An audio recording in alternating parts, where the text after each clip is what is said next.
और ये आपके बीच में सुभाष साक्य विधानसभा अध्यक्ष समाजवादी से हैं और राम ब्रजेश प्रधान जी, गौरव यादव, ये सभी भक्त उपस्थित हैं आपके बीच। एक बार जोरदार तालियों से इनका स्वागत करेंगे।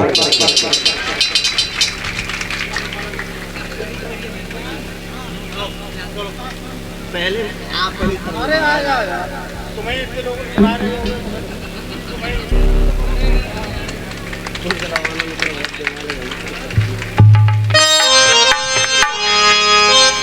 और ये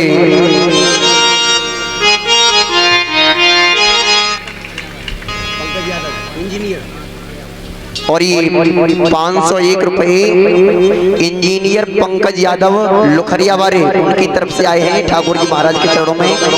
और 501 रुपए सुभाष साक्य, ये जो सदस्य जिला पंचायत एटा बरापुरा अलीगंज से हैं, उनके द्वारा 501 रुपए आए हैं। एक बार जोरदार तालियों से भैयाओं का स्वागत किया जाएगा।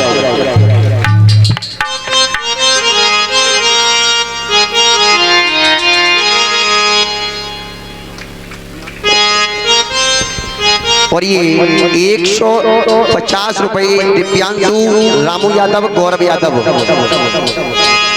हाँ हाँ हाँ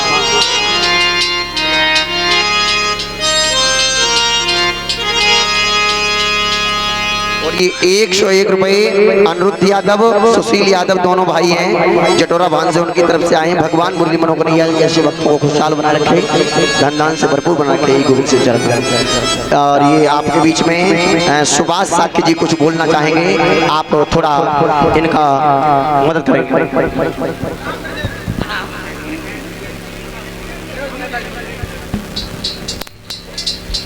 राम ब्रजेश प्रधान जी चुटकी खेड़ा आप लोगों के सामने कुछ, मुझे तो कथा का ज्ञान है नहीं, राजनीति का ज्ञान है ज्यादा, राम ब्रजेश जी को है।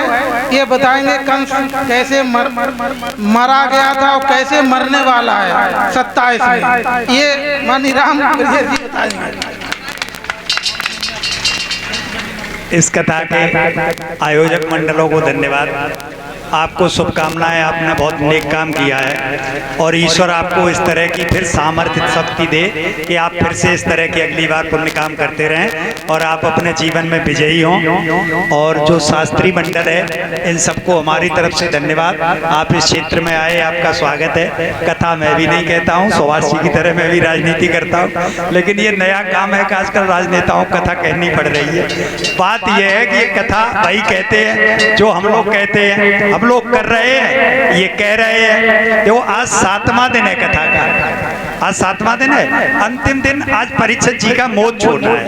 यही तो होता है शास्त्री जी, 6 दिन आप बड़े संकट में बीतते हैं कि 7वां दिन कैसे मिलेगा, और आज 7वां दिन आ गया। कुछ दुख भी होगा, कुछ सुखी भी, खुशियां भी होंगी। जब ये जा रहे होंगे थोड़ा दुख भी लगेगा। और हम लोग तो पिछले 9 साल से इसी मुक्ति के प्रयास में ही है, इंतजार कर रहे हैं कि 27 में कौन सा दिन आएगा जिस दिन हमारी भी मुक्ति सबकी हो जाएगी। हम भी बिल्कुल फंसे पड़े हैं।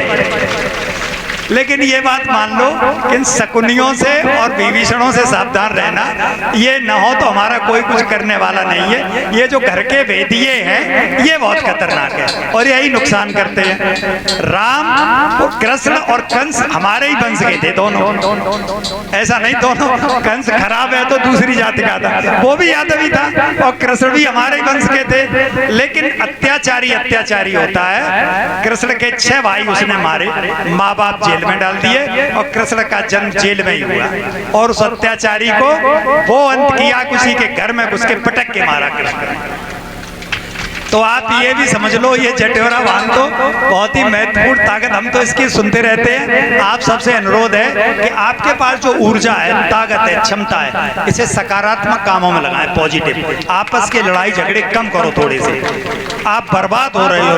अपनी प्रतिष्ठा का प्रश्न कहीं और बनाओ ना, आप बनाओ, आपके पड़ोस पड़ोस के लड़के IAS आ रहे हैं। अभी खेतूबरा में एक लड़का लेफ्टिनेंट हुआ है, कटिगरा में एक लड़का IAS हो गया है, अभी कई इंजीनियर नीट में क्वालिफाई किए। आपके पास सब कुछ। मैं तो अभी पहली बार इस गांव में उधर से इधर आया, बहुत अच्छे मकान बने हैं। ये दिखाता है कि ये गांव काफी संपन्न गांव है। 10% गांव घर थोड़े हल्के हैं, 90% बहुत अच्छे घर बने हैं। आप लोग सब तरह से संपन्न हैं, सावधान संपन्न हैं। तो एक तो आप लड़ाइयां मत करें, आपस में सामंजस्य बना के रखें, बुजुर्गों की बात माने, लड़कों को कथा करने के अलावा पढ़ाएं लिखाएं जरूर। इससे भी ज्यादा जरूरी है पढ़ाई लिखाई, और इससे भी सबसे ज्यादा जरूरी है आपने पढ़ा लिखा भी लिया, वर्तमान वाली सरकार रही तो नौकरी नहीं देगी, नौकरी लगनी नहीं है। आप दौड़ लगाते रहो, पुलिस फौज में आपको मौका मिला, 16,000 लड़के 64 में से आदमों के गए, किसने रोक लिया? पिछड़े दलित, जिनकी आबादी सबसे ज्यादा, उनका हक मारा गया।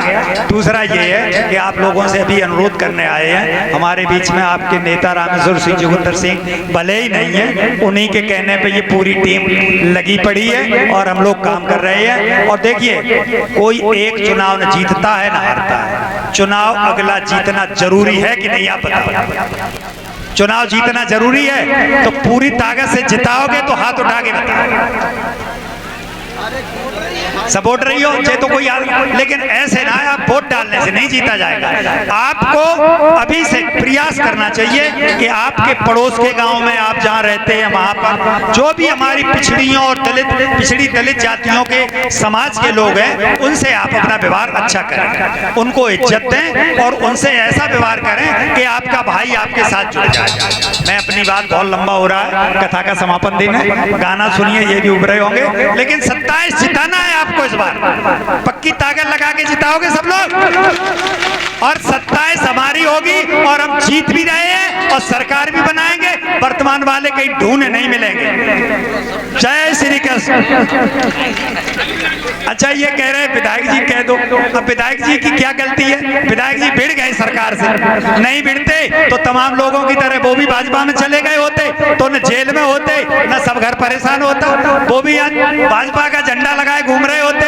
हम लोग भी जो परेशान है, हम लोग भी गाड़ियों में क्यों सपा का झंडा लगाएं, भाजपा का लगाएं। लेकिन इससे आगे आने वाली पीढ़ियां हमको गाली देती है कि हमारे सीनियर लोग कैसे थे जो डर गए, और डर के मारे, और आदमी जिंदगी में एक बार ही जन्म लेता है, बार बार नहीं लेता है, और मौत और जीवन ऊपर वाले के हाथ में है, ये कोई आपका कुछ बिगाड़ नहीं सकता है। इसलिए हौसला, जैसा जटोरा वाहन सुना था, अपनी पोलिंग 100% करो और पास पड़ोस की सारी पोलिंगें आपकी जिम्मेदारी है। आपको रामेश्वर सिंह यादव को फिर से विधायक बनाना है। राधे राधे, जय श्री कृष्ण।